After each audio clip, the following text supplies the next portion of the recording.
온스당 은값이 어느새 10만 원을 돌파했습니다. 가격 상승률만 놓고 보면 은이 금을 훨씬 앞질렀고 시장 전문가들은 이 흐름이 단순한 가격 출렁임을 넘어선다고 말합니다. 문제의 핵심은 공급 구조가 근본부터 흔들리고 있다는 점입니다.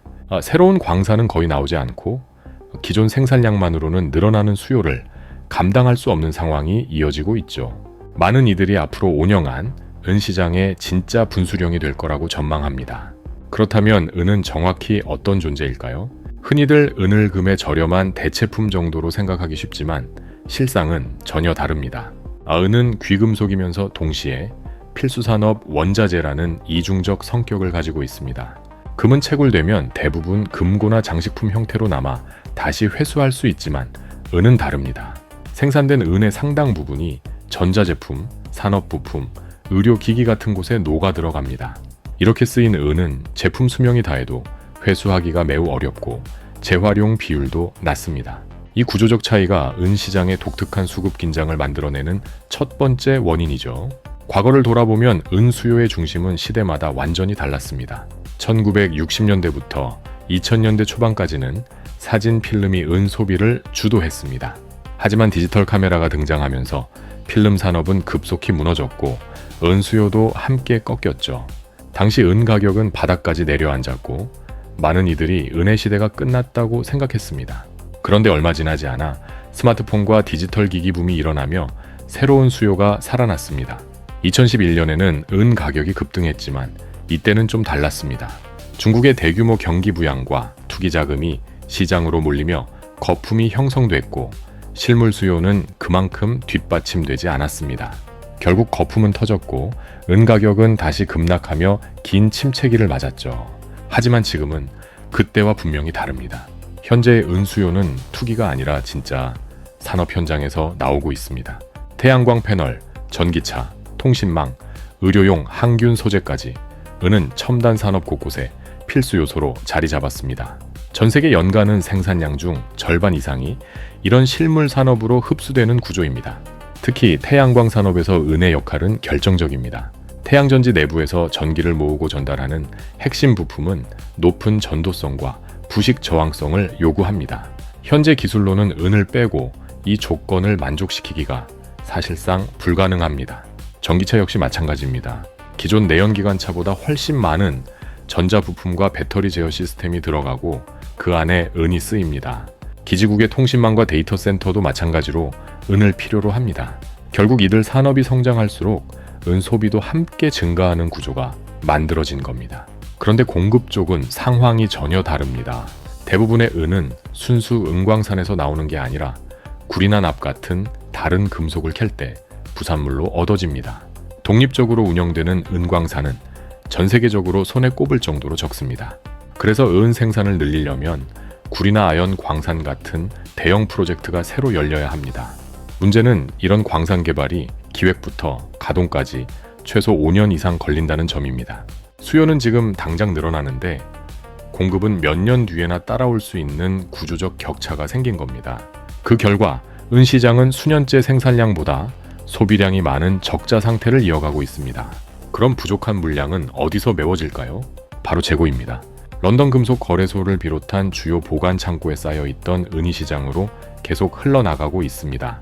그런데 이 재고량이 지난 몇 년 사이 빠른 속도로 줄어들고 있습니다. 현재 추세가 이어진다면 몇 년 안에 시장에 즉시 공급할 수 있는 물량이 바닥날 수도 있습니다.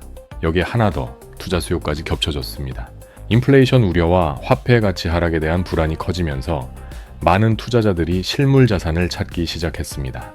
금은 너무 비싸니 상대적으로 접근하기 쉬운 은으로 눈을 돌린 겁니다. 은 ETF를 통한 대규모 매수가 이어지면서 실물 은이 금융시장에 묶여버리는 현상이 나타났습니다. 그 결과 산업 현장에 공급될 수 있는 은이 더욱 줄어들고 수급 압박은 심화되고 있습니다. 전통적으로 금과 은의 가격 비율은 일정한 범위 안에서 움직여왔습니다. 역사적으로 은이 금에 비해 저평가되는 구간이 있었고 최근 몇 년은 바로 그런 시기였습니다. 하지만 지금은 그 강역이 점점 좁혀지고 있습니다. 일부 전문가들은 장기적으로 은이 금보다 더 큰 상승 여력을 가질 수 있다고 봅니다. 왜냐하면 은은 산업 수요 비중이 높아서 경제 성장과 기술 발전의 수혜를 직접 받기 때문입니다. 하지만 이 모든 전망에는 변수가 있습니다. 가장 큰 리스크는 중국입니다.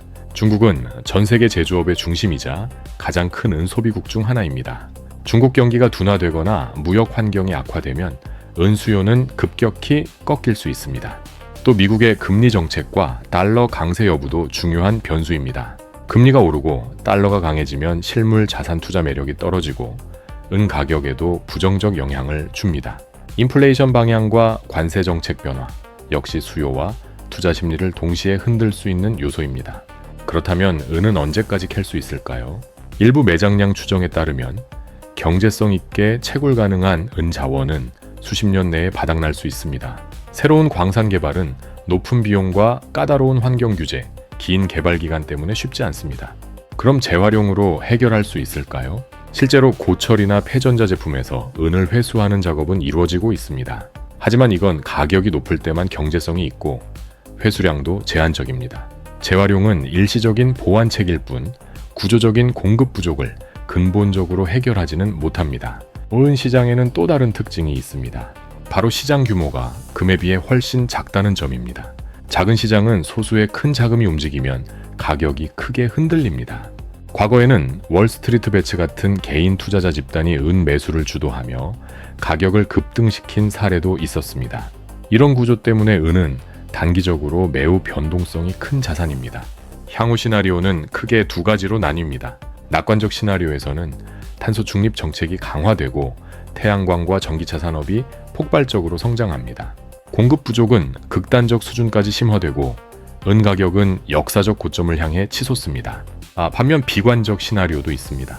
높아진 은 가격이 대체 기술 개발을 촉진하고 태양광 패널에서 은 사용량을 줄이는 신소재가 상용화됩니다. 동시에 중국 경기가 본격적으로 침체되고 투기 자금이 빠지면서 2011년과 비슷한 급락장이 재현될 수 있습니다. 현실은 아마도 이 두 극단 사이 어딘가에 있을 것입니다. 장기적으로는 우상향 흐름을 이어가되 중간중간 큰 폭의 조정이 여러 차례 나타날 가능성이 높습니다. 이런 환경에서 개인 투자자는 어떻게 접근해야 할까요? 가장 중요한 건 은을 포트폴리오의 전부로 삼지 않는 것입니다. 전체 자산 중 일부 비중만 할당하고 나머지는 주식, 채권, 금, 광산주 같은 다른 자산으로 분산해야 합니다. 실물은보다는 은 ETF 같은 금융상품을 활용하는 것이 접근성과 유동성 면에서 유리합니다. 무엇보다 은은 고위험 자산이라는 점을 명확히 인식해야 합니다. 높은 수익 기회가 있는 만큼 큰 손실 가능성도 함께 존재합니다. 따라서 본인의 투자 성향과 재무 상황을 충분히 고려해야 합니다. 전문가 상담을 받고 추가 학습을 통해 스스로 판단할 수 있는 근거를 마련하는 것이 중요합니다. 은 시장은 지금 역사적 전환점에 서 있을 수 있습니다. 공급 부족과 산업 수요 증가라는 구조적 변화는 분명 현실입니다. 하지만 그 과정이 순탄하지만은 않을 것이고 예측 불가능한 변수들이 언제든 등장할 수 있습니다. 투자자는 냉정하게 리스크를 평가하고 감정적 판단을 경계해야 합니다. 은 투자는 기회이자 도전입니다. 이 개인적 견해를 담고 있으며 투자 권유 목적이 아닙니다. 특정 상품의 매수를 권유하거나 투자 조언을 제공하는 것이 아닙니다. 모든 투자 결정은 본인의 책임 아래 이루어져야 합니다. 충분한 정보 수집과 신중한 판단이 필요합니다. 은 시장의 미래는 여전히 열려 있으며 그 길을 어떻게 걸어갈지는 각자의 선택에 달려 있습니다.